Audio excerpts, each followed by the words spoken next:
When President Harding visited Denver in June, he spoke to the crowd about alcohol prohibition.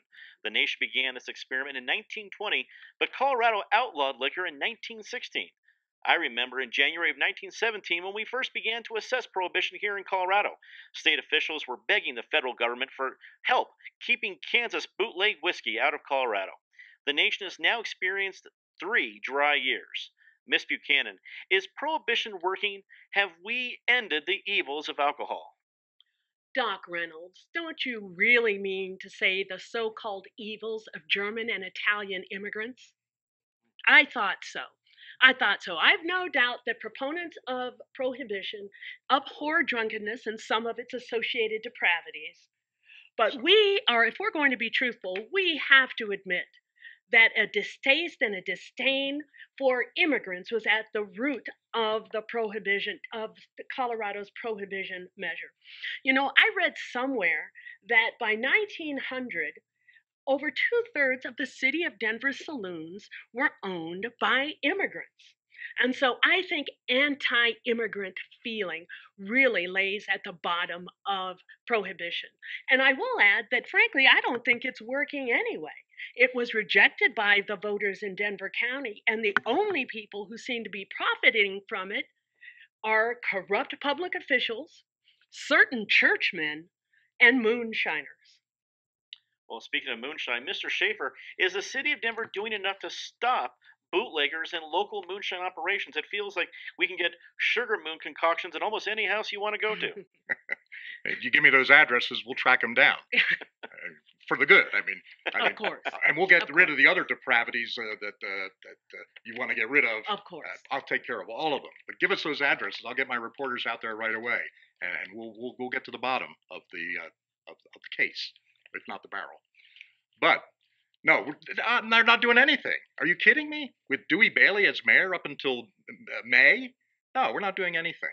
In fact, what we have now is this workaround system where, forget the immigrants who don't have regular doctors, but you can go to your doctor, you can get a prescription for, this one is for a woman down on Hudson Street, for whiskey, medicinal whiskey.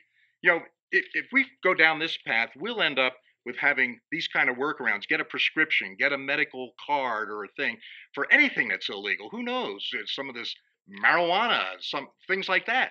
This is a slippery slope right here, Doc.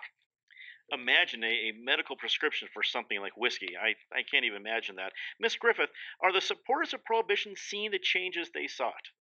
No, they are not. And let me echo what Miss Lucille said. This is absolutely to villainize immigrants. If you see my students who are Italian or the French or the German, they are able to deal with alcohol. They deal with it in their home countries. It's part of their meals. It's part of their ceremonies. They were running the Italians and the Irish who are running saloons have lost their livelihood because of this, and it wasn't because they were the ones who were abusing liquor. We've been able to get liquor in our medicines long before we could get these prescriptions. Prohibition is not working, and it is demonizing the wrong people. Well, Representative Johnson, will end with you.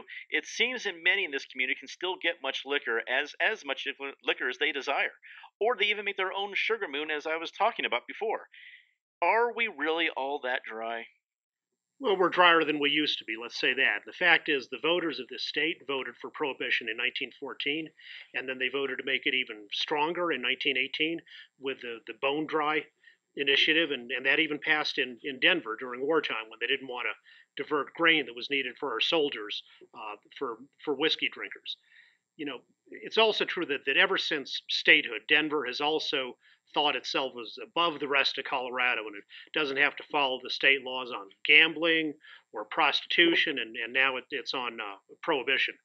But I will say something where they're going too far is the Klan is now talking about wanting to ban sacramental wine for Jews and Catholics.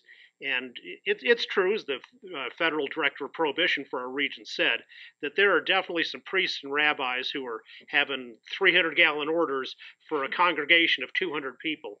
But I say you just deal with that on one at a time situation. Back in my district in Northwest Colorado, we don't have my Catholic friends aren't staggering out of church on a Sunday morning all sloshed just because they had a sip of red wine.